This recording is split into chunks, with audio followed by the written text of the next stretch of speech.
പൊതുവെ നമ്മൾ ചെറിയ കുഞ്ഞുങ്ങൾക്ക് കണ്ണെഴുതി കൊടുക്കാറുണ്ട്. അതുപോലെ തന്നെ പൗഡറൊക്കെ യൂസ് ചെയ്യാറുണ്ട് അല്ലെ. കണ്ണെഴുതി കൊടുക്കുമ്പോൾ നമ്മൾ വിശ്വസിക്കുന്നത് കുഞ്ഞിന്റെ കണ്ണ് വലുതാവുകയും അതുപോലെ തന്നെ കുഞ്ഞിന്റെ കാഴ്ചശക്തിയൊക്കെ വർദ്ധിപ്പിക്കാനായിട്ട് ഇത് സഹായിക്കുകയും ചെയ്യും എന്നാണ്. വാസ്തവത്തില് ഈ പറയുന്ന കാര്യങ്ങൾക്കൊന്നും ശാസ്ത്രീയമായിട്ടുള്ള ഒരു അടിസ്ഥാനവും ഇല്ല.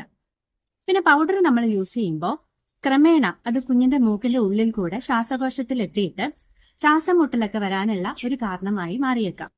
കടയിൽ നിന്ന് വാങ്ങുന്ന കൺമഷിയിൽ ലെഡ് അടങ്ങിയിട്ടുണ്ട്, കൂടാതെ പലതരത്തിലുള്ള കെമിക്കൽ അടങ്ങിയിട്ടുണ്ട് എന്നുള്ള കാര്യമൊക്കെ നമുക്ക് അറിയാവുന്നതാണ്. അതുപോലെ തന്നെയാണ് നമ്മൾ വീട്ടിലുണ്ടാക്കിയെടുക്കുന്ന കൺമഷിയിലും.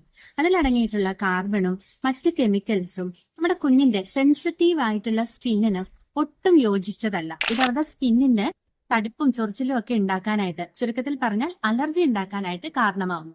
കൂടാതെ പലതരത്തിലുള്ള ഇൻഫെക്ഷൻസ് കണ്ണിലൊക്കെ ഉണ്ടാവാനായിട്ട് കാജലിന്റെ ഉപയോഗം ഒരു കാരണമാവാറുണ്ട്. പക്ഷെ ഇതെല്ലാം നമ്മുടെ കൾച്ചറിന്റെ ഭാഗമായിട്ടാണ് നമ്മൾ കൺസിഡർ ചെയ്യുന്നതെങ്കിലും നമ്മൾ ഓർക്കേണ്ട ഒരു കാര്യം, എപ്പോഴും നമ്മൾ പ്രയോറിറ്റൈസ് ചെയ്യേണ്ടത് നമ്മുടെ കുഞ്ഞുങ്ങളുടെ ഹെൽത്ത് തന്നെയാണ്.